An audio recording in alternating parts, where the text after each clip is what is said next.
Hey guys, welcome back to another vlog. It's Sunday, May 31st.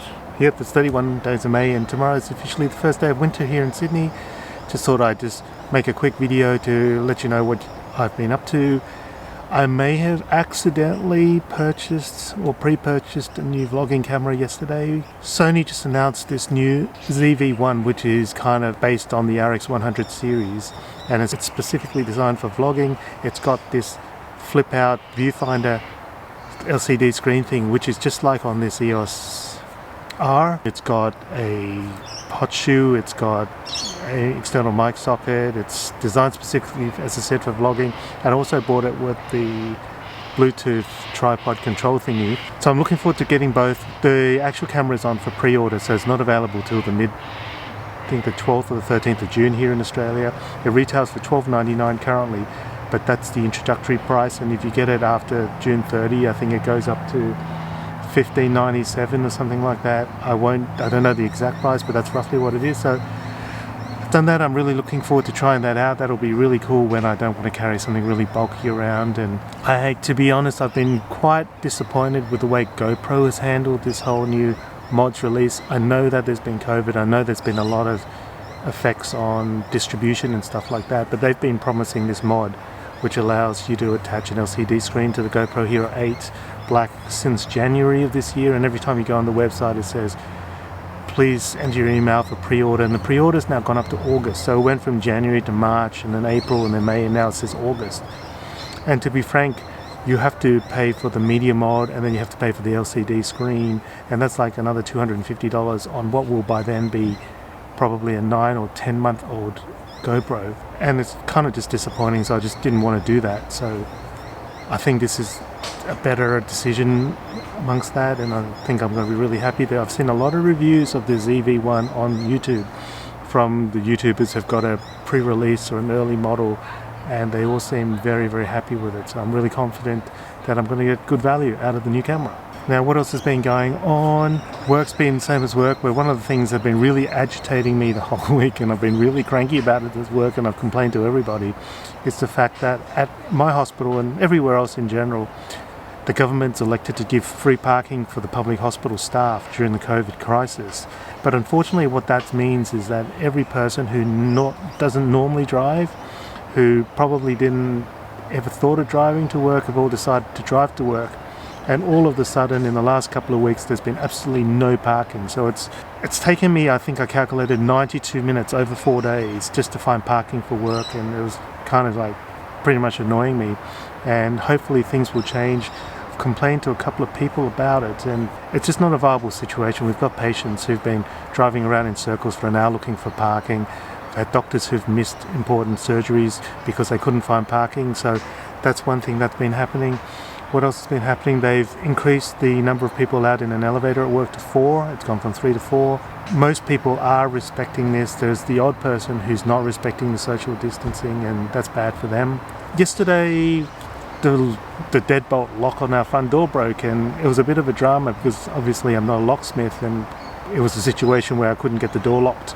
So we had to make an emergency trip to Bunnings, and it took me about a couple of hours to try and reconfigure this lock on the front door.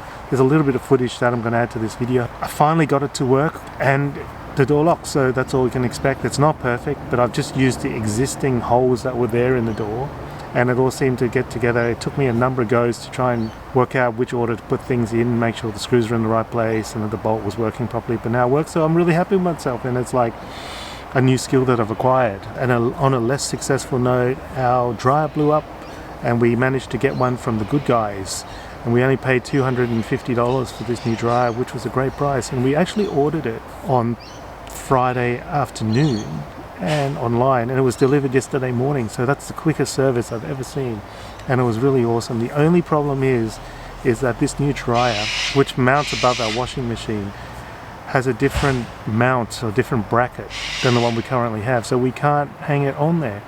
And I just don't have the tools. I barely had the tools to replace the lock, and I was like chiseling metal away with trying to get the things to fit, but we just don't have the things. So we're trying to work out where to put the new dryer at the moment, and that's not quite going to look so awesome sitting on the floor in the bathroom. But the cat likes it because he gets to sleep on top of the dryer. which he's very happy about. And tonight we're going to attempt to get our very first takeout since this whole COVID-19 thing happened. We're thinking about getting some Thai from a local restaurant, which would be particularly yummy. It's basically, I've calculated, unofficially we've been in kind of self-isolation for 9 weeks now. We've been going back to school this week full time, which I'll talk about in a sec. I've still been going to work, we've still been going to the supermarket and all that stuff, but we haven't done anything, haven't been to the mall for over 9 weeks, which is unheard of for us. But in terms of the school, apparently it's like a free-for-all during pick-up and drop-off, because parents are no longer allowed inside the school. And so what's happening is they're all kind of queuing outside and not social distancing, waiting for kids. And the kids are getting distressed because they have been off school for about 8 weeks. They're suddenly back at school, but the parents aren't allowed to take them in. And this is, I'm referring to as primary school, where the kids are not so mature and they're not able to understand what's been going on. And apparently it was a bit of a bedlam sort of a situation, the cars everywhere.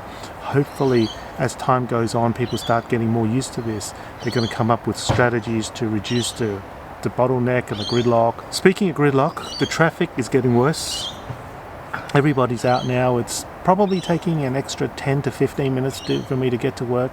It's still about 15 minutes less than what it was normally. So apparently the capacity of the roads is at, 80% rather than 100. But I'm gathering that that's going to keep going up. On Monday, they're going to relax some more restrictions in terms of visiting. Restaurants, pubs are going to reopen, and you're allowed to go for a drive now. So maybe next weekend we might go for a drive, as long as it feels safe. We're still going to be staying away from people. It's weird because during this COVID period, I just gotten to the point where I don't want to be with people. I just feel like I'm a little bit nervous when I'm in big crowds. Even at the supermarket, when there's loads of people, I just tend to leave because I just don't feel like anyone else is going to do that social distancing thing. And my Animal Crossing update. As you guys know, I've been playing a lot of the Animal Crossing, and one of the things that I'm having loads of trouble with is trying to sell tulips for a profit.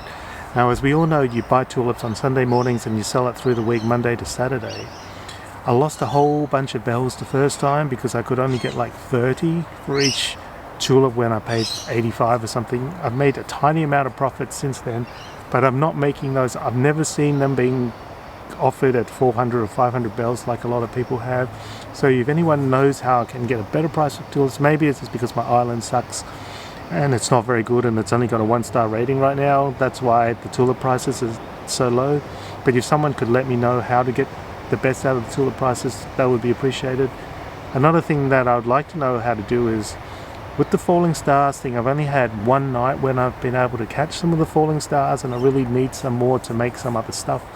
So is it a particular pattern? Do they fall every night, or is it only special occasions when they fall? And I guess the tools are breaking a lot. I've been doing a lot of shoveling, a lot of fishing, and I've just found myself having to remake the fishing rod and the shovel a lot, which is fine. But if someone else knows some other way that I can not have to do that, I guess there's no super shovel or super fishing rod because I've already got the next step up from the rudimentary one. So that's pretty much all I've got for this vlog.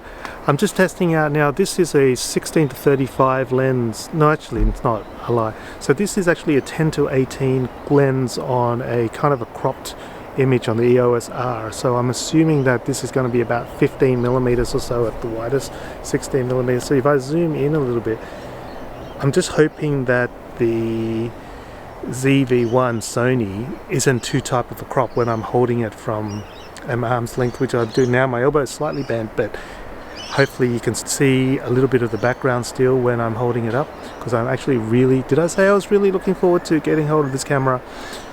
And it's going to be something that fits in my pocket, uses the same batteries as the Sony RX100 series, so I've got 2 of those, so I don't have to go spend another $200 on batteries. But I'll definitely put up a full review of this camera once I get it. I'm looking forward to even little things like the little red video light that goes on to tell you you're actually shooting, so you don't spend half the time wondering whether you're actually recording yourself. Just lots of stuff. There's that showcase mode thing where you can show a product like really up close and it focuses straight away, and then you take it back and it focuses back on your face, so that'll be cool. And also this auto exposure thing, which prioritizes your face in terms of the exposure, which will be also really good with. And there's also a 3-step built-in ND filter, which will be good for really bright sunlight conditions, which we get a lot here in Sydney, Australia. Hope you guys had a great weekend and that you're doing something creative. Sorry that the videos have been a little bit sort of more intermittent recently, because it's hard to make a lot of content when you're at home. I know that's an excuse, but I've been getting into a little bit more TikTok stuff. So if you want to check out what I'm doing over there, feel free, and I'll put a link on this video to my TikTok. Hope you guys have a great day, and I'll catch you next time in another vlog. I'll see you later. Look at the nice sky here as the sun is about to set here on another gorgeous Sunday in Sydney. See ya. Oh, and I forgot, because I have been not doing this for a while, just remember to like and subscribe if you like this video, give me a thumbs up, and hit the bell for notifications if you want to know when my next video is released, especially considering right now they're not very regular. See you later.